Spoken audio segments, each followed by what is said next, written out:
Hello my dear students, welcome to Talking Textbooks Leaving No Child Behind. Today we are going to talk about energy. हमने previous lectures में work के बारे में सीखा, conservative forces के बारे में सीखा, work की definition, उसका formula, किस तरीके से किन activities को आप physics में as a work conclude कर सकते हो और किन activities को नहीं कर सकते हो, ये हमने देखा, right? This time in this lecture we are going to study about the energy, the second part of this chapter, that is work, energy, power. तो जो energy है वो second part है इस total chapter का. So today we are going to talk about energy, क्या होती है, various forms of energy और जो energy एक दूसरे में convert होते रहती है, right? And we will be looking forward to the formula for the kinetic energy, कैसे हम derive कर रहे हैं from work, ठीक है, ये हम लोग देखने वाले हैं. Work energy theorem is a theorem which is very famous and you can say you can use it every single time when you're talking about the work energy problems, right? So वो theory हम लोग देखने वाले हैं, वो theorem basically, and then we will be looking up to the relation between the kinetic energy and the momentum. तो ये सारी चीज़ें as a sub topics today we are going to study about that. So make sure that you watch this video lecture till the end and you need to make sure that you remember this topic because this energy topic is totally important. Either you're gonna clear the school examination or the Olympiads, then you should definitely going to study this topic. So you need to make sure that you stick with us. Alright, if you want DPP and study material, you can access them through our Telegram channel. What you can do is, you can write the code TTB009 in the search box of the Telegram app. If you do so, 9th class ka channel appear ho jayega and then you can join it, you can access all the DPPs and study material, right?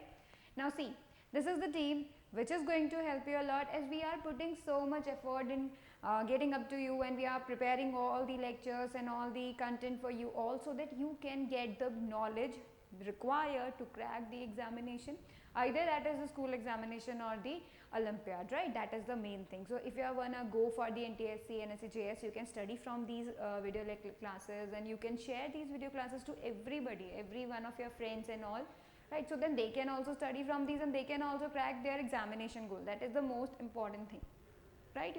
So you should do that.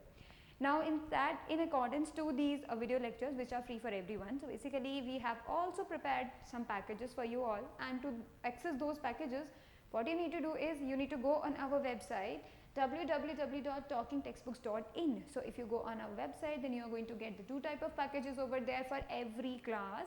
So for 9th class also there are the two packages, the full one and the test series basically. Full package के अंदर you are going to get so much things like the study material, video classes, homework submission feature, bi-weekly quizzes, periodic test papers, and while we talk about the test series you are going to get the periodic test papers, bi-weekly quizzes and video classes. So that is the most important thing. If you want to buy them then you can use my code CYLIVE to get a 30% discount, and if you want to know more about these packages then you can call us on the number 919549041111 and all your queries will be resolved over there. So make sure that you do that. Now it's the promise time, so promise yourself that you will be watching the whole lecture, you will be making proper notes and you will be revising on a daily basis. That is the most important thing you could do, right?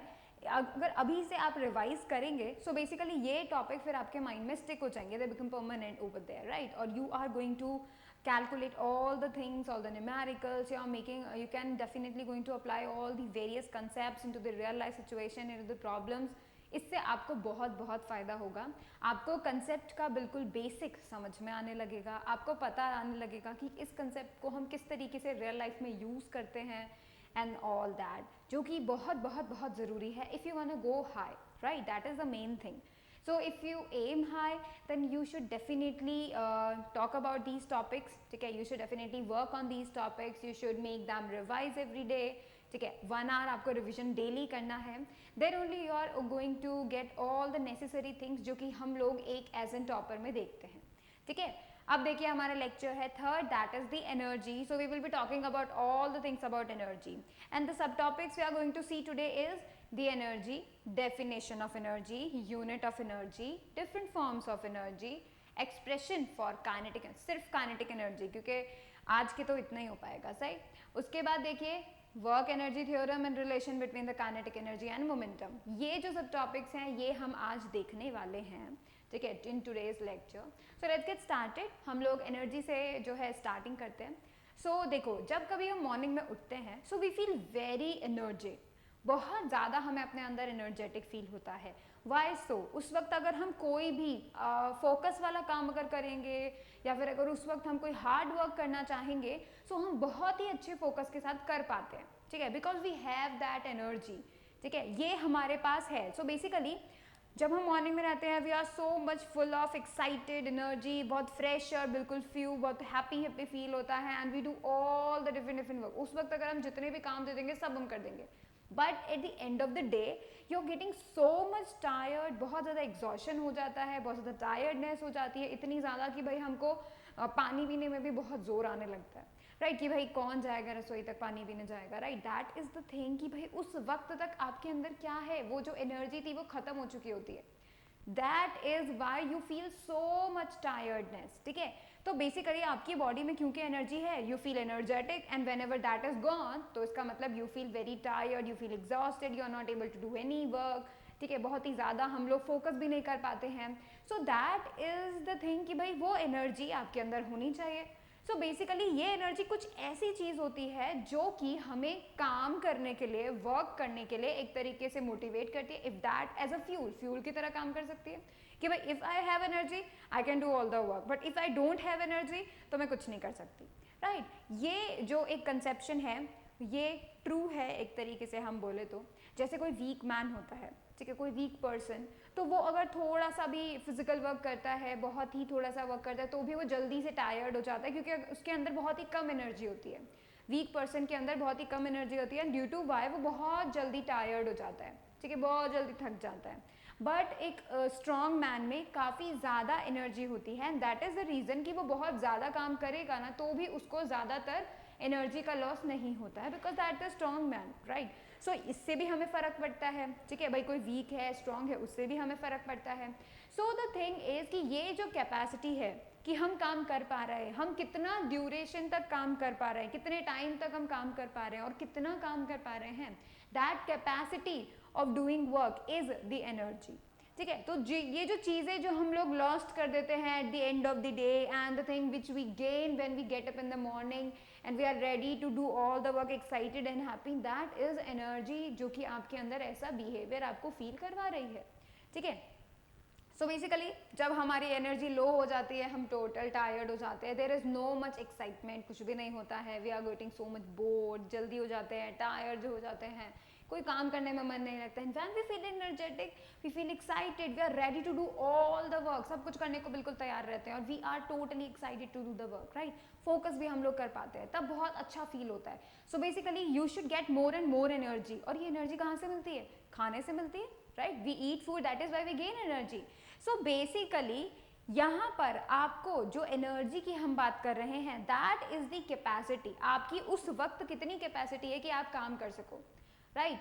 तो अगर हम लोग morning में उठ रहे हैं, हमारी energy बहुत ज़्यादा है, so we have more capacity of doing work, हमारे पास ज़्यादा ऐसे कैपेसिटी होती है, we are doing very much work, लेकिन at the end of the day क्या होता है, हमारी कैपेसिटी खत्म हो चुकी होती है, that mean we feel so tired and we are not able to do any work, right. तो basically that is energy, but ये तो फिजिकल, ये तो रियल लाइफ टर्म्स में एनर्जी हुई, ठीक है। ये energy can be taken as the energy we are going to get in our physical work और मेंटली, जो हम लोग रियल में फिजिक्स में काम नहीं मानते हैं, ठीक है, मतलब जिनको हम काम नहीं मानते हैं वो चीज़ें भी तो एनर्जी कंज्यूम करती हैं।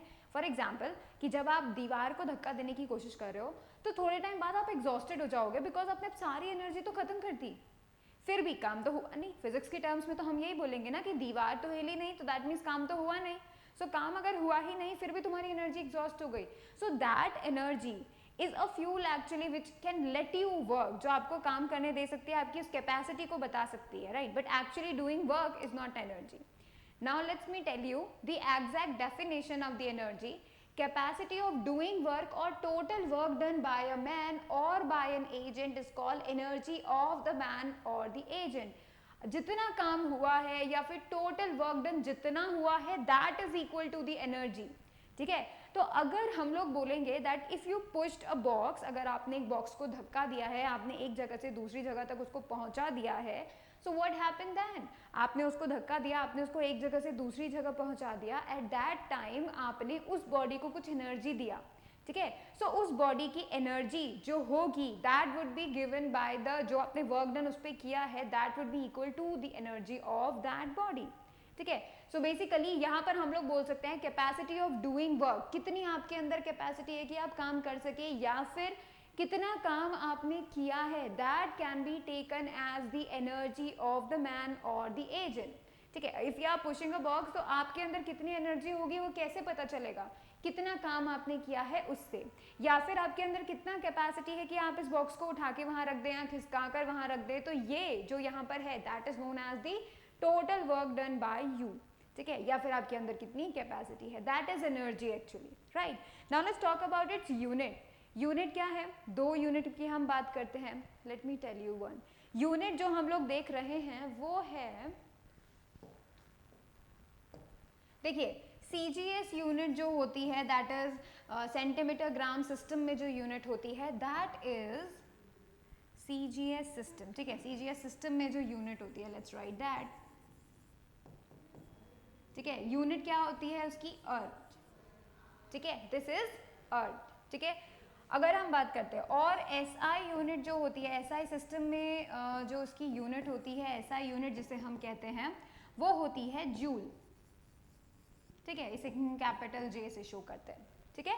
सो नॉर्मली CGS सिस्टम में इट इज अर्थ और SI सिस्टम में इट इज जूल, ठीक है। So we have derived the relation between erg and joule already, हम बता चुके हैं। Now let's talk about another unit. एक और यूनिट होती है जिसे हम कमर्शियल यूनिट ऑफ एनर्जी कहते हैं। कमर्शियल मतलब जो नॉर्मली यूज होती है, और ये जो एक्चुअली में है this one is can be taken as the electric energy, ठीक है। तो ये आपको एज एन इलेक्ट्रिक एनर्जी मिल सकती है। So basically when we talk about commercial unit of energy, इसका मतलब ये हुआ कि भाई वो जो यूनिट है वो हम रियल लाइफ में यूज कर रहे हैं, ठीक है। जैसे कि हमारे घर में इलेक्ट्रिक एनर्जी आती है, आपके पास एक बिजली यानी इलेक्ट्रिसिटी बोर्ड होता है, इलेक्ट्रिसिटी मीटर होता है, ठीक है। उसमें ये होता है कि भाई बाहर से जितनी एनर्जी आप यूज कर रहे हो, इलेक्ट्रिक एनर्जी जितनी आप यूज कर रहे हो, उसके बेसिस पे आप अपना पे करते हो कि भाई हमने इतनी एनर्जी यूज की है, इलेक्ट्रिक एनर्जी यूज की है, राइट। तो वहां पर आप बोलते हो ना 1 यूनिट का इतना कॉस्ट है, 2 यूनिट का इतना कॉस्ट है, वो हम इलेक्ट्रिकल एनर्जी के लिए बोलते हैं। आपका इलेक्ट्रिसिटी बिल भी आता होगा, उसमें लिखा रहता है कि भाई 1 यूनिट का इतना कॉस्ट है, सो आपने 100 यूनिट्स यूज किए, now you are going to give that much of money, right. So यहाँ पर ये जो 1 यूनिट जो बोली जा रही है वो क्या है, वो है kilowatt hour. So you are using that unit, अगर आपने 100 यूनिट्स यूज किए हैं इलेक्ट्रिसिटी के, so you have used 100 kilowatt hour, ठीक है। आपने 100 किलोवाट आवर को यूज किया है, and that 100 kilowatt hour is the commercial unit जो कि हम नॉर्मल जिंदगी में बहुत ज्यादा यूज करते हैं। सो दैट यूनिट जो आपकी बिल में आती है इज द 1 किलोवाट आवर, ठीक है। That is the main thing जो आपको पता होना चाहिए। अब देखिए ये जो किलोवाट आवर होता है, अगर हम उसको जूल में एक्सप्रेस करना चाहें कि वो जूल में कितनी होगी, ठीक है, इन दैट यूनिट सिस्टम। सो देखिए यहाँ पे हम बोलेंगे किलो मतलब होता है 1000, ये बात हमें पता है, किलो मतलब 1000 वॉट, और ये जो वॉट है, ठीक है, उसको हम देखेंगे जूल्स में कन्वर्ट करने के लिए। Now you can see the hour, hour में कितने सेकंड्स होते हैं, 60 into 60 सेकंड्स होते हैं, and when we are going to calculate all this you are going to get 3.6 into 10 की पावर 6 वॉट सेकेंड। अब ये जो वॉट सेकेंड होता है इसे ही हम जूल बोलते हैं, ठीक है। So 1 kilowatt hour equals to 3.6 into 10 की पावर 6 जूल्स। सो अगर आपने 100 यूनिट यूज की है इलेक्ट्रिसिटी की अपने घर पे, ठीक है, 100 यूनिट्स अगर आपने यूज किया है, तो इसका मतलब आपने 100 मल्टीप्लाइड बाय 3.6 into 10 की पावर 6 जूल्स एनर्जी को यूज कर लिया है, आपने उसको कंज्यूम कर लिया है, ठीक है। That is the main thing you should know about it. तो 1 kilowatt hour is equals to 3.6 into 10 की पावर 6 जूल्स, ठीक है। अब एक और यूनिट होती है जो कमर्शियल नहीं होती बट काफी ज्यादा एक्सप्रेस किया जाता है, एंड बहुत ही स्मॉलर लेवल पे उसको एक्सप्रेस किया जाता है, दैट इज इलेक्ट्रॉन वोल्ट, ठीक है। इलेक्ट्रॉन वोल्ट एक्चुअली यूनिट है एनर्जी की, दूसरी यूनिट है, it is not the commercial unit.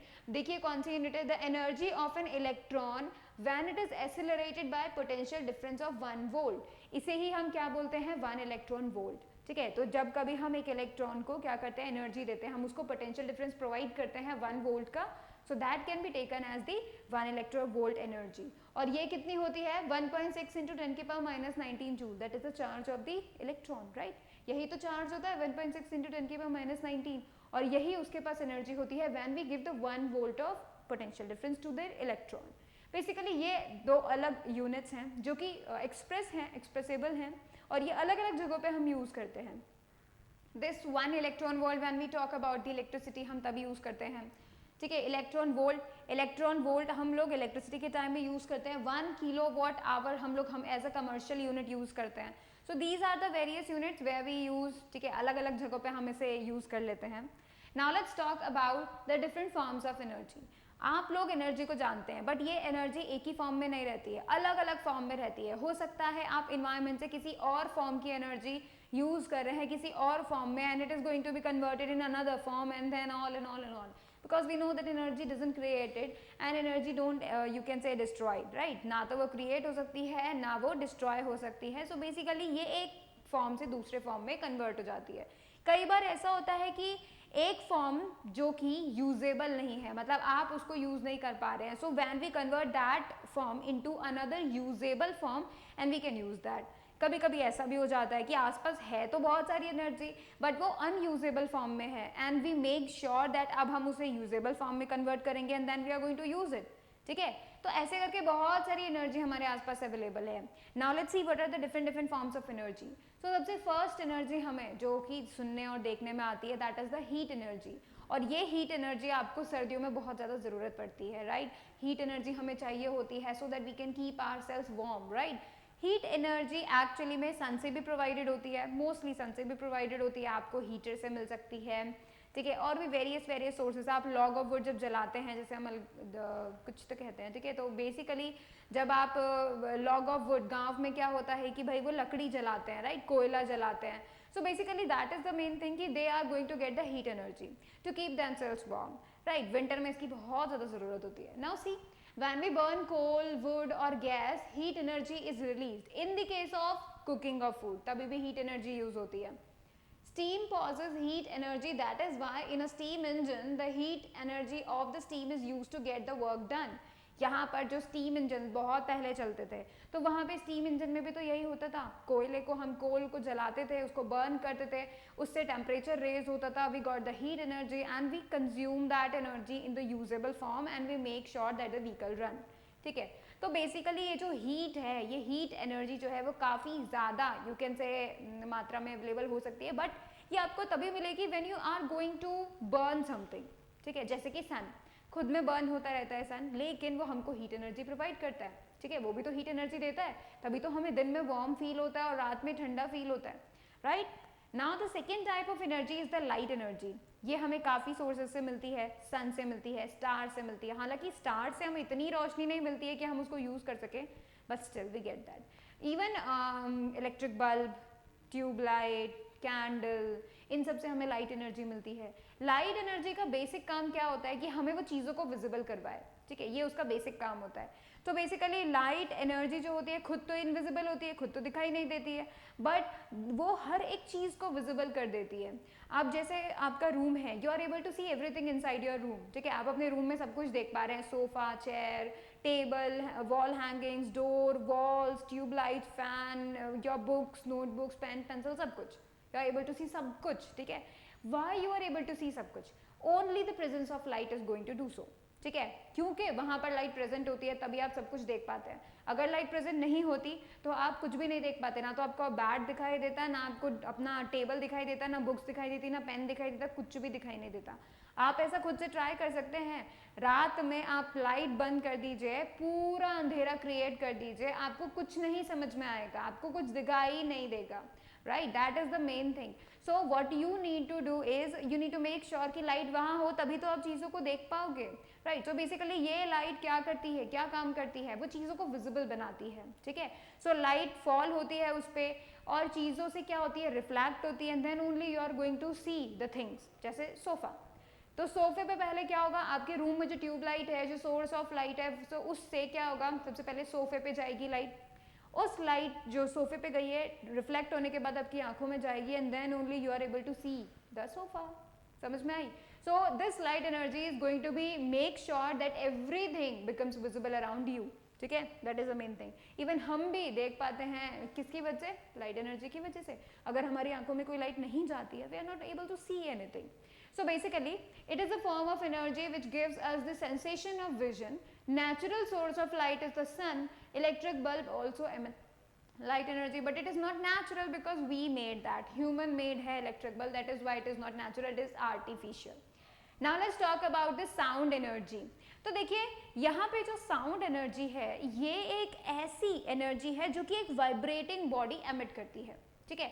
कुछ भी वाइब्रेट अगर करता है तो वो साउंड एमिट करती है। जैसे आपने मच्छर की भिनभिनाहट सुनी है, मच्छर की भिनभिनाहट किसकी वजह से होती है? उसकी विंग्स के वाइब्रेशन की वजह से, वरना आपको मच्छर का आने का पता भी नहीं चलेगा, वो काट के चला जाएगा तब जाके आपको पता चलेगा कि अरे मच्छर ने काट लिया। आपको जो कान में भिन भिन सुनाई देती है, द रीजन इज उसके विंग्स जो है वो बहुत तेजी से वाइब्रेट कर रहे होते हैं and that vibrating wing is causing sound. इसी तरीके से व्हेन यू प्ले गिटार तो आप क्या करते हैं, आप जो स्ट्रिंग्स होते हैं उनको क्या करते हैं, स्टक करते हैं, राइट। इसकी वजह से क्या होता है, वो स्ट्रिंग वाइब्रेट करने लगती है and that is how sound energy वहां से एमिट होती है, आपको बहुत ही मेलोडियस साउंड सुनाई देती है। Tabla same thing, flute same thing. Flute में क्या होता है, flute when you blow the air column inside the flute, जब आप उसमें फूंक मारते हैं तभी तो वो बजती है, तभी तो इतनी अच्छी साउंड उसमें आती है। सो बेसिकली वहाँ पे एयर कॉलम वाइब्रेट होता है। इसी तरीके से तबला आप बजाते हैं तो क्या होता है, जो मेम्ब्रेन उसके ऊपर पूरी बनी हुई है, स्ट्रेच्ड है, बहुत ही ज़्यादा अच्छे से स्ट्रेच जो रखी है, व्हेन यू स्टक दैट, वो मेम्ब्रेन जो है वो वाइब्रेट करती है एंड व्हेन इट वाइब्रेट, जब वो वाइब्रेट करती है then only you are going to get the sound. So कोई भी चीज़ जो वाइब्रेट कर रही है वो साउंड प्रोड्यूस करती है। इवन आई एम स्पीकिंग और साउंड जनरेट हो रहे हैं, मेरा जो वॉइस बॉक्स है वो साउंड जनरेट कर रहा है। So basically it is vibrating inside it, ये वाइब्रेट कर रहे हैं, that is the main reason कि भाई तुमको साउंड मिल रही है। And if you are not sure कि मैं सच बोल रही हूँ कि नहीं बोल रही हूँ, तुम्हें ऐसा यकीन नहीं हो रहा है, तो तुम यहाँ टच करके देख लो व्हाइल स्पीकिंग। आप ऐसे टच करेंगे और आप बोलेंगे तो आपको यहाँ पर वाइब्रेशन सचमुच में फील होगा, लिटरली होगा, and that shows sound energy सिर्फ वाइब्रेशन से प्रेजेंट होती है, ठीक है। Now see the energy emitted by a vibrating wire, tuning fork, vibrating membrane etcetera that can B sensed by human ears is called sound energy. And सबसे basic और सबसे beautiful बात पता है क्या है, वो ये कि हमारे ईयर्स ही साउंड को सेंड कर पाते हैं, ठीक है। So basically ears are those type of organs जो कि साउंड एनर्जी को सेंस कर पाते हैं, उसके अलावा कोई भी साउंड एनर्जी को सेंस नहीं कर पाता, राइट। एग्जाम्पल देखो, whistle, flute, sitar, all emit sound energy when they are made to vibrate. So basically we made them vibrate, पहले तो हम उनको वाइब्रेट करवाते हैं तब जाके हमको साउंड एनर्जी मिलेगी, that is the main thing, ठीक है। उसके अलावा आप देख सकते हैं थर्ड एनर्जी हो गई, चौथी energy let's see magnetic energy. So basically ये जो मैग्नेटिक एनर्जी होती है ये किस में होती है, ये होती है मैग्नेट में, क्योंकि मैग्नेट क्या करता है, दूसरे आयरन की चीज़ों को अपनी तरफ अट्रैक्ट कर लेता है। क्यों कर पाता है, उसके पास एनर्जी है, that is why. A magnet also possesses energy known as magnetic energy. When a current is passed through a coil, it stores magnetic energy. वैसे ऐसा होता है, magnetic energy होता है whenever you pass current inside a wire. जब आप ऐसे करते हो तो उसके चारों तरफ एक magnetic field create हो जाता है। इन magnets के पास इनका खुद का magnetic field होता है and in that magnetic field there's energy. तभी तो कोई भी object अगर उस magnetic field के दायरे में आ जाती है तो वो जाके magnet से stick हो जाती है, ठीक है। This is the reason. Now let's talk about the fifth energy, electrical energy. Electrical energy तो अपन बहुत ज़्यादा वाकिफ होंगे क्योंकि आजकल सब कुछ तो इलेक्ट्रॉनिक हो गया है, सब कुछ, राइट, लाइक सब कुछ। एग्जाम्पल्स भी आप अपने आसपास बहुत सारे देख सकते हैं। An electric cell stores electrical energy. Basically जहाँ से हम स्टार्ट करते थे वो छोटा सा सेल होता है, ठीक है, जो कि हमारे रिमोट में लगता है, ठीक है, टॉयज में यूज होता है। सो दैट सेल, छोटा सा सेल जिसका फोटो कुछ ऐसा होता है, ठीक है, तो ये जो सेल होता है इसके अंदर क्या होता है, केमिकल्स भरे होते हैं। वो केमिकल एनर्जी क्या करते हैं, when you make a whole circuit, उसमें क्या होता है, वो केमिकल एनर्जी इलेक्ट्रिकल एनर्जी में कन्वर्ट हो जाती है and you are going to get the electrical energy और बल्ब ग्लो हो जाता है, राइट। सो बेसिकली ये जो एनर्जी है इलेक्ट्रिकल एनर्जी, ये एक सेल के अंदर भी मिल सकती है in the form of chemical, ठीक है। तो वहाँ केमिकल एनर्जी होती है विच वो फिर इलेक्ट्रिकल एनर्जी में कन्वर्ट होती है and then you are going to see the effect by glowing the bulb, ठीक है। सो देखिए, two charges placed at some distance experience a force, they also possess electrical energy. Charge body भी electrical energy को possess करती है क्योंकि वो चार्ज होती है ना, इसीलिए। Now see chemical energy. Chemical energy वैसे सिर्फ इकलौती यू कैन से वैसे चारों तरफ अवेलेबल है। फॉर एग्जांपल पेट्रोल डीजल में अवेलेबल है। सो क्या होता है कि आप जब अपने व्हीकल में पेट्रोल डीजल या फिर कोई भी अलग तरीके का फ्यूल केमिकल डाल रहे होते हैं सो वो फ्यूल पहले तो बर्न आउट होता है, मतलब फ्यूल के अंदर क्या है, पेट्रोल डीजल में केमिकल एनर्जी है, वो केमिकल एनर्जी पहले तो बर्न होगी, ठीक है, मतलब आप फ्यूल को बर्न करेंगे, पेट्रोल डीजल को बर्न करेंगे, you are going to get that chemical energy converted into the mechanical energy and that's why that vehicle goes away, तभी तो वो आगे जा पाता है, राइट। आप फ्यूल डालेंगे तभी वो आगे जाएगा, वरना वो कुछ काम का नहीं है, वो एक सिंपल ऐसा मशीन है जो कि काम नहीं करेगा until you give that food, that is it's petrol diesel, right. इसी तरीके से हम लोग जो खाना खा रहे हैं, एप्पल खा रहे हैं, मैंगो खा रहे हैं, रोटी खा रहे हैं, चावल खा रहे हैं, राइट, ये जो भी खाना हम खा रहे हैं इन सब में केमिकल एनर्जी है, ये केमिकल एनर्जी हमारे बॉडी में जाती है और हमारा जो स्टमक है वो HCl को यूज करके इसको बर्न आउट कर देता है, H2SO4 HCl जो भी हमारे पेट में होता है, H2SO4 नहीं होता है, HCl होता है, सो बेसिकली वो सब क्या करता है, बर्न आउट कर देता है and then when it is going to be burn out, फिर क्या होता है, उससे हमें एनर्जी मिलती है and we are able to work so much faster, right, that is the main thing, ये केमिकल एनर्जी कितनी इंपॉर्टेंट है, राइट, उसी की वजह से हमें एनर्जी मिलती है। सो ये जो केमिकल एनर्जी है वो केमिकल्स में पाई जाती है, ऐसा हम लोग बोल सकते हैं।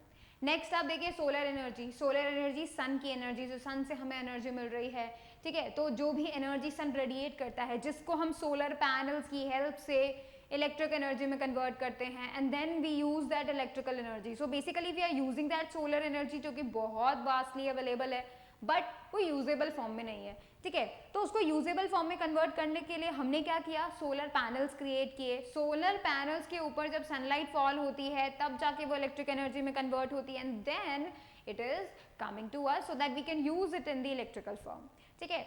नेक्स्ट आप एनर्जी देखिए, that is the nuclear energy, ठीक है, सो देखो न्यूक्लियर एनर्जी क्या होती है, न्यूक्लियस के अंदर होती है, न्यूक्लियस में क्या होता है भाई, न्यूक्लियस के अंदर क्या होता है कि भाई प्रोटॉन्स, न्यूट्रॉन्स, इन सबको होल्ड अप करने के लिए जो एनर्जी चाहिए ये एनर्जी न्यूक्लियर एनर्जी होती है और वहां पर बहुत सारी एनर्जी होती है बिकॉज इतने सारे प्रोटॉन जो कि एक दूसरे को रिपेल कर रहे हैं उनको पकड़ के रखना एक ही जगह पे बहुत डिफिकल्ट टास्क है, राइट, तो वहां पे बहुत ज्यादा न्यूक्लियर एनर्जी होती है, स्पेशली हैवी एलिमेंट्स में तो बहुत ज्यादा होती है।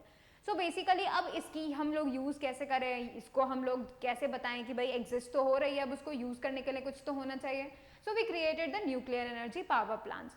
ऐसे पावर प्लांट्स ये क्या करते हैं, ये इस न्यूक्लियर एनर्जी को हार्नेस कर देते हैं and then they get the electrical energy, जो कि वो न्यूक्लियर एनर्जी को इलेक्ट्रिक एनर्जी में कन्वर्ट करके हमको देते हैं and then we use that electric energy. Basically हमको जो एनर्जी चाहिए वो दो तरीके की एनर्जी चाहिए होती है, एक तो केमिकल और एक इलेक्ट्रिकल। मेनली अगर हम बातें करें तो इलेक्ट्रिकल एनर्जी हमारे आसपास के सारे डिवाइसेस को ऑपरेट करने के लिए चाहिए होती है और केमिकल एनर्जी हमें जिंदा रहने के लिए चाहिए होती है। So if we get that electrical energy, और ये इलेक्ट्रिक एनर्जी हम अलग अलग सोर्सेज से लेते हैं, फॉर एग्जांपल हम सन से भी इलेक्ट्रिकल एनर्जी ले रहे हैं, न्यूक्लियर एनर्जी को भी इलेक्ट्रिकल एनर्जी में कन्वर्ट कर रहे हैं, केमिकल एनर्जी को भी इलेक्ट्रिकल एनर्जी में कन्वर्ट कर रहे हैं। So basically we are going to do so कि भाई हमें किसी तरीके से बस किसी भी तरीके से इलेक्ट्रिकल एनर्जी मिल जाए, so we can make sure कि भाई हमारे आसपास के जो भी गैजेट्स हैं वो चलते फिरते रहें, ठीक है, that is the main thing. So हमें ज़्यादातर कौन कौन सी एनर्जीज चाहिए होती हैं, electrical energy and chemical energy mainly हमें चाहिए होती है, right. Now let's talk about another, that is the mechanical energy. ये मैकेनिकल एनर्जी एक्चुअली हर एक बॉडी में पॉजेस करती है, हर एक बॉडी में पॉजेस करती है। Even I am talking about तुम्हारे टेबल के पास भी एनर्जी है, राइट, सो उसके पास भी मैकेनिकल एनर्जी है, बट कौन सी मैकेनिकल एनर्जी है ये मैटर करता है, ठीक है। तो ये जो मैकेनिकल एनर्जी है ये हर बॉडी में पॉजेस होती है, हर बॉडी में। अब ये जो एनर्जी है जो कि हर बॉडी में पॉजेस होती है वो दो वजह से होती है, या तो बॉडी रेस्ट पर है, आराम से बैठी हुई है, ठीक है, या फिर बॉडी मूव कर रही है किसी एक वेलोसिटी से। अगर वो बॉडी आराम से बैठ रही है, आराम से एक जगह पर रुकी हुई है, तो उसके अंदर है पोटेंशियल एनर्जी, ठीक है। सो दैट मीन्स आपके टेबल में कौन सी एनर्जी है, पोटेंशियल एनर्जी। वो क्योंकि वो रुका हुआ है, that body is at rest, that body is not moving at all. और जब आप उस टेबल को खिसकाने की कोशिश करेंगे, ड्रैग करने की कोशिश करेंगे, आप उसको एक जगह से दूसरी जगह लेकर जाने की कोशिश करेंगे, तो जब वो मूव करने लगेगा तो वही इसका पोटेंशियल एनर्जी काइनेटिक में कन्वर्ट हो जाएगा और इट स्टार्ट्स मूविंग, ठीक है, वो मूव करने लगेगा। अब जब वो मूव कर रहा है तो वो काइनेटिक एनर्जी होता है, मतलब एक बॉडी अगर मूव कर रही है तो इसका मतलब उसके पास काइनेटिक एनर्जी है, that body possess the kinetic energy. Kinetic energy is related to the motion, potential energy is related to the rest, जिसमें बॉडी आराम से रुकी हुई है, एक ही जगह पर सिचुएटेड है, ठीक है। So mechanical energy, the energy possessed by a body due to its state of rest और state of motion is called mechanical energy. Mechanical energy दो तरीके की होती है, kinetic and potential. Kinetic energy देखिए, a body in motion possess more energy because it can do work on another object. The energy of body due to motion is called kinetic energy. ठीक है, so basically कोई body अगर move कर रही है, when a body is moving at all, so उसके पास बहुत सारी काइनेटिक एनर्जी होती है क्योंकि उसके पास वेलोसिटी होती है, राइट। और अगर कोई बॉडी मूव करे तो मतलब डेफिनेट सी बात है उसके पास वेलोसिटी है, और क्योंकि उसके पास वेलोसिटी है इसी वजह से उसके पास काइनेटिक एनर्जी भी है। ठीक है, the energy possess by body by virtue of its motion is called kinetic energy. Examples देखो, moving bicycle kinetic energy, running water kinetic energy, shooting arrow kinetic energy, blowing wind kinetic energy, spinning electron kinetic energy. Every moving object has kinetic energy in itself. इसी तरीके से बात करते हैं potential energy की। The stored energy in a body is called the potential energy. जो body के अंदर एनर्जी इकट्ठी हो रखी है, स्टोर करके रखी हुई है, that is called the potential energy. ठीक है, इसको हम बोल सकते हैं कि इसके स्टेट ऑफ रेस्ट की वजह से जो एनर्जी एक बॉडी के अंदर एग्जिस्ट करे, that is the potential energy. ठीक है, नाउ लेट्स टॉक अबाउट कि भाई तुम फटाफट से इसको तो नोट कर लो, फिर हम काइनेटिक एनर्जी का एक्सप्रेशन देखने वाले। फटाफट से इसको नोट कर लो जब तक मैं फटाफट से पानी पी लेती हूँ।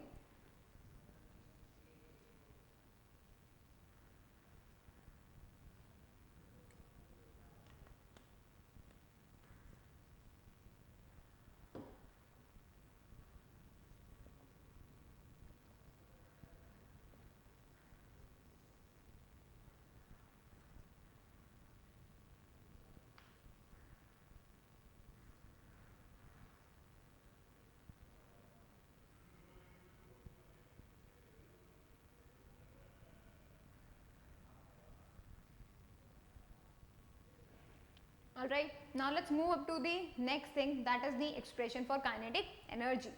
ठीक है, तो हम काइनेटिक एनर्जी के लिए एक्सप्रेशन लिखेंगे कि काइनेटिक एनर्जी का फॉर्मूला सभी को पता है, हाफ एम वी स्क्वायर, ये हमें पता है।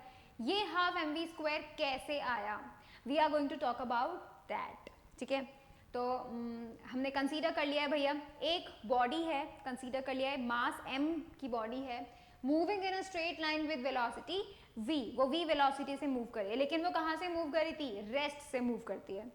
ठीक है, नेक्स्ट देखिए, kinetic energy of the body must be equal to the work done in imparting it with the velocity v। Body के पास कितनी काइनेटिक एनर्जी है, ये पता करने के लिए हमें ये देखना पड़ेगा कि उस बॉडी को जीरो वेलोसिटी से v तक पहुंचाने में कितना काम किया गया। ठीक है, उस बॉडी के ऊपर कितना वर्क किया गया कि उसकी वेलोसिटी 0 से v हो गई। अगर हमने ये वर्क डन कैलकुलेट कर लिया तो इसका मतलब we can get that formula, वो वही वर्क डन होगा। ठीक है, now let's talk about it. The situation is this, पहले बॉडी थी 0 पे, आराम से रेस्ट पे बॉडी बैठी हुई थी, उस पे लगाया गया एक फोर्स। ठीक है, उस पे क्या लगाया गया, एक फोर्स लगाया गया। बिकॉज ऑफ दैट फोर्स क्या होने लगा, यू कैन सी दैट कि बॉडी मूव करने लगी और अब उसके पास है v वेलोसिटी। ठीक है, 0 से v तक पहुंचने में जितना इसके ऊपर फोर्स ने काम किया, इस F फोर्स ने काम किया, ठीक है, that can be taken as the kinetic energy. ठीक है, सो लेट्स गेट स्टार्टेड। तो हमने यहाँ पे ये मान दिया है कि भाई suppose initially the body is at rest, तो इसका मतलब इसकी जो इनिशियल वेलोसिटी होगी वो 0 होगी। Let a constant horizontal force F be applied to body till it attain the velocity v। कब तक इस पे उस फोर्स ने काम किया, जब तक उसकी वेलोसिटी v नहीं हो गई। तो उसकी जो फाइनल वेलोसिटी है वो हमने कैसे लिख दी, v लिख दी। ठीक है, we got the initial velocity, we got the final velocity. ठीक है, अब यहाँ से हम लोग क्या करते हैं, वर्क डन का फॉर्मूला लिखते हैं। Let me right it. Work done का फॉर्मूला अगर हम यहाँ पर लिखते हैं तो वो क्या होगा, work done by this force. ठीक है, तो यहां पर work done by force F, वो कितना होना चाहिए, हमें जब भी ये बात लिखनी है फॉर्म उसके वर्क की, तो फिर हम लोग क्या बोलेंगे, फोर्स मल्टीप्लाइड बाय डिस्टेंस। जितना डिस्टेंस में बॉडी ने जो है इतनी वेलोसिटी अटेन की, सो s इज द डिस्टेंस, 0 से लेके s डिस्टेंस तक आते आते बॉडी की वेलोसिटी अब v हो चुकी है और फोर्स ने काम करना बंद कर दिया। ठीक है, so you are going to get, भाई W जो है वो क्या हो गया, F डॉट S।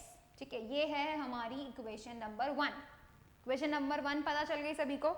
Now let's move to the thing if s is the distance travel during this time, अगर s जो है वो डिस्टेंस है भाई 0 से लेके v तक पहुंचने में, तब कितना काम किया गया वो हमने यहाँ पे लिख दिया, ठीक है। इक्वेशन 1 बन गई है, w इक्वल्स टू f डॉट s, s is the distance moved by the body, f is the force which moved the body, ठीक है। Now let's move up to the next thing जो कि हम लोग अब देखने वाले हैं। सो देखो यहाँ पर आप ये सिचुएशन तो देख रहे हो ना, जैसे हम लोगों ने इक्वेशंस ऑफ मोशन लिखी थी, तब हम लोग डेफिनेटली बता सकते थे कि भाई 0 से v तक गई है बॉडी, और यहाँ पर अगर हम ये जाने कि भाई यहाँ पर ये जो s है, ठीक है, ये जो s है इसका वैल्यू अगर मैं इक्वेशन ऑफ मोशन से कैलकुलेट करना चाहूँ, so what can I do, I can write the equation of motion. So let's do that. Equation of motion से हम लोग क्या करते हैं, बाय इक्वेशन ऑफ मोशन, ठीक है। तो यहां पर हम लोग क्या लिख सकते हैं, इस पूरी सिचुएशन के लिए हम कौन सा फॉर्मूला लगा सकते हैं, v square equals to u square plus 2as, s is the distance moved by the body, acceleration is the acceleration of the body जिसकी वजह से भाई वो 0 से v वेलोसिटी हुई, 2 तो कांस्टेंट है, u is the initial velocity जो कि अभी 0 है भाई, इनिशियल वेलोसिटी हमारी 0 थी, v is the final one. तो यहाँ से मुझे क्या चाहिए, s की वैल्यू चाहिए, क्योंकि मुझे पता करना है कि भाई कितना डिस्टेंस बॉडी ने मूव किया। So s would be equals to how much, ये u तो 0 हो जाएगा, सो s मुझे कितना मिल जाएगा, v square divided bye 2a, this is equation number 2, ठीक है। ऑल्सो आई नो दैट कि भाई जो फोर्स होता है उसे हम मास इनटू एक्सेलरेशन लिखते हैं, सो वी नो दैट कि भाई ये जो f है उसका मतलब भाई इस बॉडी का मास, और इसमें जो एक्सेलरेशन आया जिसकी वजह से इसकी वेलोसिटी 0 से लेके कितनी हो गई, v हो गई, वो जो एक्सेलरेशन था वो होना चाहिए multiply by that mass is going to give you the force. So this force, ठीक है, बाय सेकेंड लॉ, न्यूटन्स का जो सेकेंड लॉ है ना, ठीक है, हम उसको सेकेंड लॉ बोल रहे हैं, न्यूटन का सेकेंड लॉ से हम लोग देख रहे हैं, इसे मुझे हटा देना चाहिए, ठीक है। सेकेंड लॉ ऑफ न्यूटन जो हमने बोला था, सो यहाँ पे हम लोग लिख सकते हैं कि भाई f इक्वल्स टू कितना है, ma है, so we are going to get these 3 equation using these 2 and 3 equation in the 1 के अंदर हम पुट कर देते हैं, ठीक है। पुट इक्वेशन 2 and 3 in 1, ठीक है। f की वैल्यू आपको पता चल गई, s की वैल्यू आपको पता चल गई, वर्क डन में होता है हमारा formula f is to s, f into s, ठीक है। तो यहाँ पे f जो है हमारा ma है, तो भाई हमने लिख दिया m इंटू a, अब जो s है वो हमें क्या मिल रहा है, v square upon 2a, so we got v square upon 2a, यहाँ पे a से a कैंसिल आउट हो गया, तो हमें फॉर्मूला क्या मिला, mv square by 2, that is कितना हो रहा है, ये half mv square. So this is the work done, ठीक है, ये इतना बड़ा तो नहीं करेंगे हम लोग। सो देखो w is equals to half mv square, तो मतलब भाई इस फोर्स ने जो, देखो इस फोर्स ने क्या काम किया, बॉडी को आराम से बैठी हुई थी, बॉडी 0 वेलोसिटी पे रेस्ट पे बैठी हुई थी, अचानक से उसको धक्का मारा, वो मूव करने लगी, तो यहाँ पे बॉडी मूव कर रही है, फोर्स अप्लाई हो रहा है, मतलब कुछ ना कुछ काम किया जा रहा है बॉडी के ऊपर, वो जो काम किया जा रहा है वही उसकी काइनेटिक एनर्जी बन गई है, जितना काम उस बॉडी पे किया गया है वही उसकी काइनेटिक एनर्जी बन गई है। तो यू कैन सी दैट कि ये जो वर्क डन है वो हाफ mv स्क्वायर है, और यही काइनेटिक एनर्जी है जो बॉडी को मिली है। So we can say that this is equal to the kinetic energy and this is the expression for the kinetic energy of the body, ठीक है। अब तुम्हें समझ में आया, this is the kinetic energy, फटाफट से नोट कर लो इसको, फटाफट से।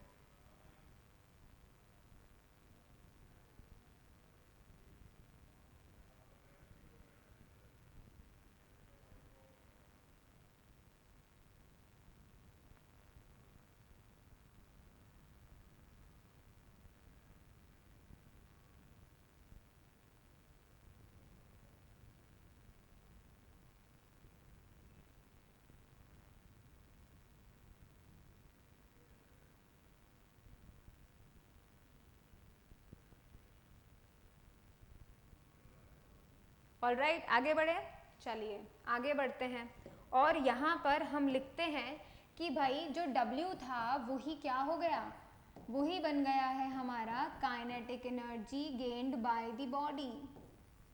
ठीक है, बॉडी को जितनी एनर्जी मिली अब वो किसकी वजह से मिली, इस वर्क डन की वजह से मिली। सो काइनेटिक एनर्जी जो गेन हुई वही वर्क डन है, एंड दैट इज वाई हम लोग बोलने वाले हैं kinetic energy is equals to half mv²। So this is going to be the kinetic energy of the body.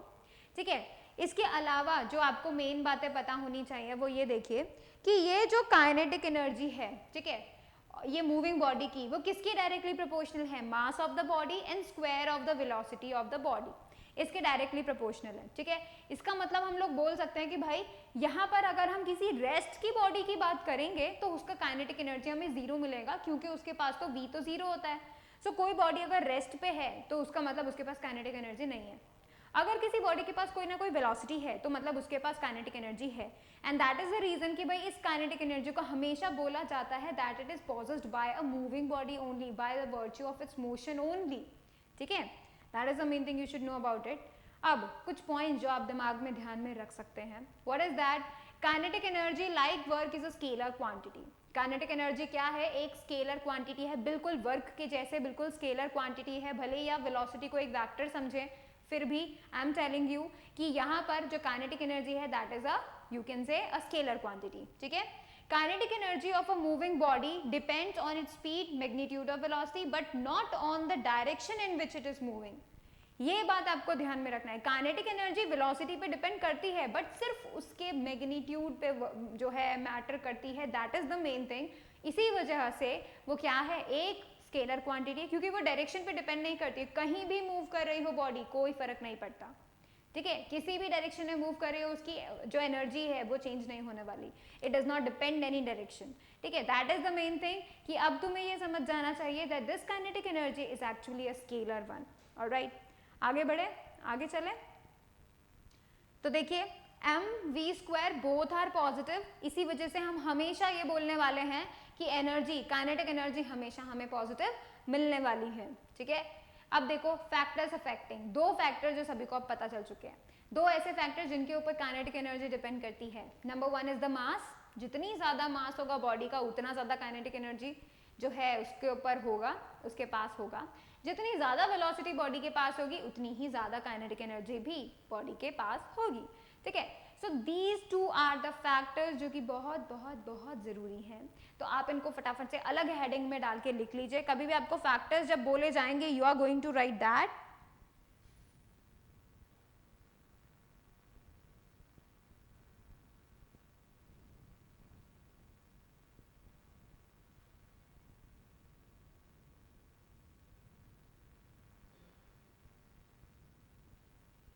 All right, let's move ahead, आगे चलते हैं और हम बात करते हैं वर्क एनर्जी थ्योरम की। ठीक है, सो वर्क एनर्जी थ्योरम का स्टेटमेंट क्या है, ये वर्क एनर्जी थ्योरम का मतलब क्या होता है, ये चीज हमें समझ में आई कि जब कभी भी कोई बॉडी रेस्ट से किसी वेलोसिटी तक जाती है तो जितना काम हम उस पर करते हैं वो ही उसकी काइनेटिक एनर्जी बन जाती है। तो वर्क और काइनेटिक एनर्जी का थोड़ा बहुत रिलेशन तो हमें पता है। Now let's talk about more. This theorem states that the work done by all the forces acting on a body is equal to the change in the kinetic energy of the body. कितना ज्यादा उसकी kinetic energy में change आया है, body की kinetic energy में कितना ज्यादा चेंज आया है, that is going to be equal to the work done by all the forces on that body. बहुत सारे फोर्सेस अगर काम कर रहे हैं उस बॉडी के ऊपर, लेट्स से न्यूमरस फोर्सेस, हमेशा जिंदगी में एक फोर्सेस तो लगेगा नहीं, बहुत सारे फोर्सेस अगर उस बॉडी पे एक्ट कर रहे हैं राइट नाउ और उस बॉडी में कोई ना कोई काइनेटिक चेंज अगर नजर आता है, सो दैट काइनेटिक एनर्जी का change would be equal to the work done, that is the work energy theorem. मतलब ये जो थ्योरम है वो वर्क और काइनेटिक एनर्जी को यू कैन से रिलेट कर देती है एक सेंस में। ठीक है, सो लेट्स डू इट, हम इसको थोड़ा सा प्रूव करते हैं, लेट्स डू इट। ठीक है, तो देखिए consider a body of mass m, हमने m मास की बॉडी को कंसीडर किया है, moving with the velocity u, initial velocity u से वो मूव कर रही है। Let a force F be applied on the body so that it's accelerated with acceleration a। सो पहले मैं आपके लिए जो है डायग्राम बना देती हूँ कि भाई तुमको समझ में आ जाए। सो देखिए दिस इज द बॉडी, ठीक ठीक है। ये बॉडी है, कौन से मास की है, m मास की बॉडी है, this is the m mass की बॉडी। ये बॉडी क्या कर रही है, u वेलोसिटी से मूव कर रही थी, तो पहले से इसके पास डेफिनेट सी बात है कोई ना कोई वेलोसिटी है ऑलरेडी। फिर क्या हुआ, एक F नाम का फोर्स आया और उसने क्या किया, इसके ऊपर कुछ काम किया। F नाम का फोर्स आकर इसके ऊपर कुछ काम करता है और अब क्या होता है, U के बजाय अब इसकी वेलोसिटी जो है कुछ टाइम के बाद, कुछ डिस्टेंस कवर करने के बाद, अब इसकी जो वेलोसिटी है वो है कितनी, v। ठीक है, तो मतलब ये जो फोर्स था इसने क्या कर दिया, इसने इस u वेलोसिटी को v बना दिया। बॉडी पहले धीरे धीरे मूव कर रही थी, अब वो ज्यादा तेज करने लग गई, या फिर जो भी चेंज होना था वो हो चुका। ठीक है, तो यहाँ पे हमने मान लिया। अब ये जो फोर्स है ये कितना फोर्स होगा, definitely mass into the acceleration ही होने वाला है। सही बात है कि नहीं बात है, तो मतलब फोर्स बराबर हमने कितना लिख दिया, मास इनटू एक्सेलरेशन। अब देखो, अगर s है डिस्टेंस जो कि बॉडी ने ट्रैवल किया अपने इस मोशन के दौरान, इस एक्सेलरेटेड मोशन के दौरान, जब उसे कुछ एक्सेलरेशन मिल रहा है, उसकी वेलोसिटी में कोई ना कोई चेंज आ रहा है, उस दौरान कितना डिस्टेंस ट्रैवल किया, s। सो बॉडी ने s डिस्टेंस ट्रैवल किया। अब आप देखिए वर्क डन कितना होगा, इस वर्क डन को अगर हम कैलकुलेट करना चाहते हैं तो कितना होता है भाई, force into s, force into displacement. Force हमने लिखा था ma, तो अब ये वो वर्क कितना बन जाएगा, वर्क बन जाएगा MAS। इक्वेशन नंबर 1 हमने लिख दी, यहाँ पे क्या बन जाएगा, MAS बन जाएगा। ठीक है, हम इसे 1 लिखते हैं और इसे 2 लिखते हैं, तो हमने इसे 1 और 2 लिख दी। देखो कितना गंदा लग रहा है, मैं इसे अच्छा 2 लिखती हूँ।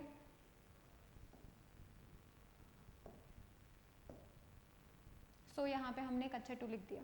अब देखो ये हमारे पास दूसरी इक्वेशन बन गई, W equals to F into S MAS, क्योंकि हमने सिंपली F की जगह पे MA पुट कर दिया है और कुछ भी नहीं किया है, डायरेक्टली हमने इसको लिख दिया है। ठीक है, अब आप इसे फटाफट से नोट करें, फिर हम आगे बढ़ेंगे।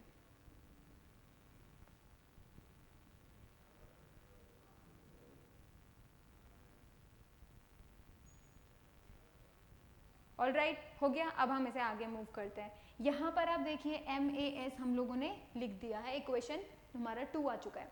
Now let's talk about more कि अब देखो फाइनल वेलोसिटी उस बेचारे की कितनी हो गई है, मास की अब V हो गई है। क्यों, क्योंकि F नाम का फोर्स उसके ऊपर एक्ट कर रहा था। So final velocity is V, initial velocity is U। सो हम यहाँ पे क्या कर सकते हैं, इक्वेशन लगा सकते हैं और s डिस्टेंस को यहाँ पर फाइंड आउट कर सकते हैं। ठीक है, but we can also talk about the acceleration, कि भाई यहाँ पर ये जो f की वजह से इस बॉडी में, क्योंकि देखो हमारे पास इकलौता यहाँ पे जो है वो a है, कैसे, mass of the body, distance travel by the body, लेकिन ये जो एक्सेलरेशन है वो एक तरीके से अननोन है हमारे लिए। ठीक है, तो ये जो एक्सेलरेशन है हम इसका वैल्यू कैलकुलेट करने की कोशिश करते हैं from the equation of motion. ठीक है, सो बाय इक्वेशन ऑफ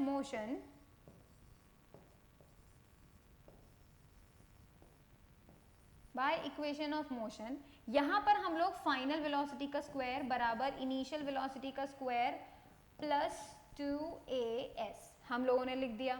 यहाँ से हम लोग क्या करते हैं, a का जो है वैल्यू वो कैलकुलेट करते हैं, because we want to know about the a here. ठीक है, सो यहाँ पर हम लोग क्या करते हैं, a की वैल्यू कैलकुलेट करते हैं। वो कैसे करेंगे, u स्क्वायर को दूसरी तरफ लेकर आ जाएंगे, तो ये बन जाएगा v स्क्वायर माइनस का u स्क्वायर, और 2s को नीचे लेकर आ जाएंगे। सो this is the equation number 3 here. ठीक है, यहाँ पर एक्सेलरेशन बराबर v square minus u square divided bye 2s, हमने एक्सेलरेशन का वैल्यू लिख दिया है। अब हमारा मेन काम क्या रहेगा कि हम इस w के अंदर इस एक्सेलरेशन को पुट कर दें। ठीक है, ये हमारा मेन मकसद रहेगा और यही हम आगे करने जाएंगे, तो आप इसे फटाफट नोट कर लो।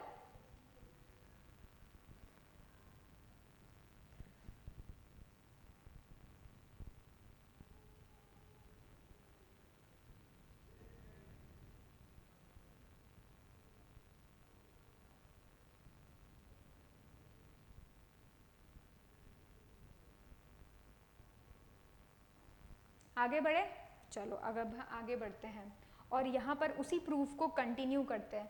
तो अब हमारा मेन मकसद क्या है, हम लोग अब m और उसकी जगह पर a की value v square minus u square upon 2s multiplied by s। ठीक है, s से s कैंसिल हो जाएगा, हमें क्या मिला अभी, m v square minus u square divided by 2। तो मुझे यहाँ पे क्या मिल जाएगा, w is going to be equal to m v square by 2 minus m u square by 2। अब आप देख लो, ये है काइनेटिक एनर्जी v वेलोसिटी से, v मतलब हमारी जो फाइनल वेलोसिटी थी, तो मतलब ये जो काइनेटिक एनर्जी है, मतलब अगर हम इसका स्टेटमेंट लिखना चाहें तो हम लोग किस तरीके से लिख सकते हैं, फाइनल काइनेटिक एनर्जी, ठीक है, final kinetic energy minus initial kinetic energy. Final kinetic energy minus initial kinetic energy. You can see from this formula, and do you know that this is the work energy relationship. This is the work energy relationship जहाँ पे आप work done को change in kinetic energy से relate कर देते हो, ठीक है. easily आपने कर लिया, कोई दिक्कत की बात नहीं रही, ठीक है. एक और चीज़ हम लोग देख लेते हैं, ठीक है. एक और जो है हम लोग एक रिलेशन देख लेते हैं, एनर्जी का रिलेशन विद द फोर्स, ठीक है. ये है वर्क डन और एनर्जी का रिलेशन. एक और रिलेशन हम लोग देख लेते हैं. So basically let me do it, ठीक है. यहां पर हम लोग देख लेते हैं, नया पेज है. पहले मैं आपको बता दूं कि वो जो हमने इक्वेशन लिखी है ना, ये वाली इक्वेशन एक्चुअली में क्या है, work energy theorem. This is known as work energy theorem, ठीक है, ठीक है. डन. आगे चले, आगे चलते हैं. और मैं तुम्हें फिर एक और बात नहीं बताती हूँ. नहीं, सो देखो, हमें तो ये पता चल गया कि भाई जो W है वो किसके बराबर है, half m v square minus half m u square. अब W जो है उसे हम किस तरीके से लिख सकते हैं, F डॉट S लिख सकते हैं, ठीक है. ये F है, अच्छे से समझ लेना तुम लोग. सो अगेन हम लोग लिख सकते हैं half m v square minus half m u square. इस S को अगर हम नीचे लेकर आ जाएंगे तो हमें क्या मिलेगा, half m v square minus half m u square divided by S, ठीक है. तो मतलब आपको ये जो रिलेशन मिल रहा है इसको हम जो है इक्वेशन नंबर 4 दे देते हैं. और यही जो फोर्थ इक्वेशन है, this is the force energy relation. ये है फोर्स एनर्जी रिलेशन, जो कि काफ़ी कम यूज होता है, ठीक है. इक्वेशन 4 आपको क्या दे रहा है, फोर्स एंड एनर्जी के बीच का रिलेशनशिप दे रहा है, ठीक है. अब हमें ये बात पता चल चुकी है कि जो डिफरेंस होता है kinetic energy final minus initial is going to give you the change in kinetic energy, and that is equal to the work done on the body by that force which is going to change its velocity, ठीक है. So this is known as W equals to that is work done equals to change in kinetic energy, that is known as the work energy theorem. And we have done with that. हम लोगों ने इसको अच्छे से solve कर लिया. फटाफट से नोट करेंगे and then we are moving it forward, ठीक है. अब हम जल्दी से काइनेटिक एनर्जी और मोमेंटम का रिलेशनशिप देख लेते हैं, ठीक है. तो देखिए, काइनेटिक एनर्जी और जो मोमेंटम हम लोग देखेंगे वो किस तरीके से लिख सकते हैं. काइनेटिक एनर्जी क्या होती है, हाफ एम वी स्क्वायर, ठीक है. बट हम ये भी जानते हैं कि भाई जो मोमेंटम होता है वो क्या होता है. मोमेंटम का फॉर्मूला हमें पता है, क्या होता है, वो होता है mv. सो अगर मैं काइनेटिक एनर्जी, इस मोमेंटम को मैं इक्वल टू p लिखना चाहती हूँ, काइनेटिक एनर्जी बराबर हाफ एम वी स्क्वायर है, तो मैं इस हाफ एम वी स्क्वायर को एम वी डॉट वी लिख सकती हूँ, ठीक है. बट ये तो काम नहीं करेगा. So let's do something else. हम ना यहाँ पे कुछ और करते हैं. मेनली हमें क्या करना है, रिलेशन जो है बताना है, तो कुछ और हम लोग इसमें अरेंज कर देते हैं. सो देखिए, इस मोमेंटम को हमें यहाँ पे क्या करना है, अगर मैं एम वी डॉट वी कर देती हूँ, है ना, और यहाँ पर p लिख देती हूँ, तो मेरे पास 3 फैक्टर हो जाएंगे. मतलब मेरे पास मोमेंटम हो जाएगा, है ना, मेरे पास वेलोसिटी ऑफ द बॉडी हो जाएगी, and then I am going to get the kinetic energy. तो 3 चीजें मिल जाएंगी. बट अगर यहाँ पर जो वेलोसिटी है वो किसकी वजह से, फोर्स की वजह से, राइट. मतलब ये जो एनर्जी है वो उस v वेलोसिटी की वजह से, we can say that. But यहाँ पे अगर मैं मास रखती हूँ तो वो मुझे ज़्यादा जो है करेक्ट फॉर्मूला दे पाएगा, and that is the reason कि मैंने इसे हटाने की कोशिश की है. तो यहाँ पर देखो, हम अगर कुछ इस तरीके से करें, एम वी स्क्वायर, है ना, और ऊपर एक और m और नीचे एक और m से मल्टीप्लाई और डिवाइड कर दें. अगर हम ऐसा कर देते हैं तो हमें क्या मिलेगा, हमें मिलेगा 1/2m, लेकिन ऊपर हमें क्या मिल जाएगा, m स्क्वायर v स्क्वायर, और इसकी जगह पे मैं लिख सकती हूँ मोमेंटम का स्क्वायर, ठीक है. So I am going to get p का square and that is the relation between the kinetic energy and the momentum. This is the relation between the kinetic energy and momentum. ठीक है, फटाफट से note कर लो. फिर हम कुछ graph के वेरिएशंस देखेंगे and then we will be done.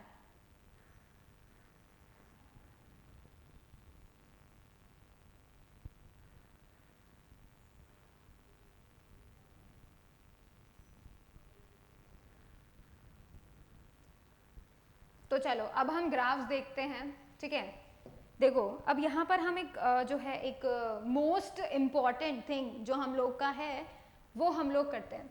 सबसे पहले हम देखते हैं लेट इट बी कि भाई P को अगर हम कांस्टेंट कर दें तो क्या होगा. और काइनेटिक एनर्जी का हम लोग फॉर्मूला जानते हैं कि भाई p स्क्वायर बराबर 2m है. सो जो काइनेटिक एनर्जी होगी वो इन्वर्सली प्रोपोर्शनल ऑफ m हो जाएगी अगर हम p कांस्टेंट कर दें तो. राइट, अगर हम इस तरीके से कर दें तो हमें कुछ इस तरीके की ग्राफ मिलेगा k काइनेटिक एनर्जी मास और ये inversely proportional. You are going to see that. इसको आप देख पा रहे हैं. यहाँ पर हम लोग बोल रहे हैं कि जो p है वो कांस्टेंट है. ठीक है, अभी हम नेक्स्ट एक और वो है काम करते हैं दैट इज हम काइनेटिक एनर्जी को क्या कर दें, कांस्टेंट कर देते हैं. ठीक है, काइनेटिक एनर्जी को हम कांस्टेंट कर देते हैं. तो देखो काइनेटिक एनर्जी क्या है, p स्क्वायर अपॉन 2m है. राइट, m को उधर लेके चले जाएंगे. सो यहाँ पर जो p है वो डायरेक्टली प्रोपोर्शनल टू क्या हो जाएगा, रूट m हो जाएगा. And then what we are going get, हमें कुछ इस तरीके का ग्राफ मिलेगा जहाँ पे हम मोमेंटम और मास के बीच में रिलेशन पता करेंगे जब हमने काइनेटिक एनर्जी को क्या किया है, कांस्टेंट कर दिया है. ठीक है, तो काइनेटिक एनर्जी यहाँ पर हमने क्या किया है, कांस्टेंट कर दिया है. इसको फटाफट से लिख लें.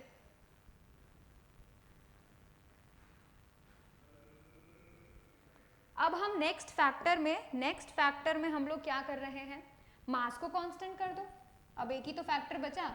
मास को अगर हम कांस्टेंट कर देते हैं तो देखो रिलेशन हमारे पास क्या आ रही है, p स्क्वायर अपॉन 2m है ना. और यहाँ से अगर मैं देखूँ किसको हमने कांस्टेंट किया है, मास को कांस्टेंट किया है.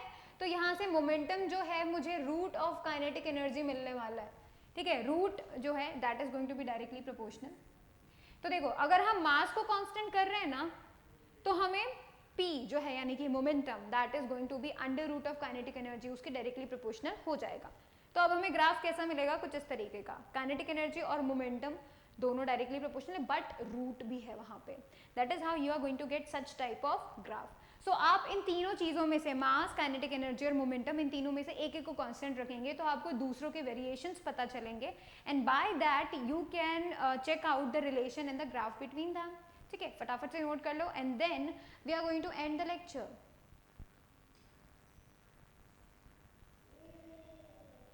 Alright, so let's end the lecture here. मैं end कर रही हूँ. So thank you so much for watching the video. Please like it, share it, subscribe it and do not forget to click on the bell icon so that you will remain notified for the upcoming video. Thank you so much.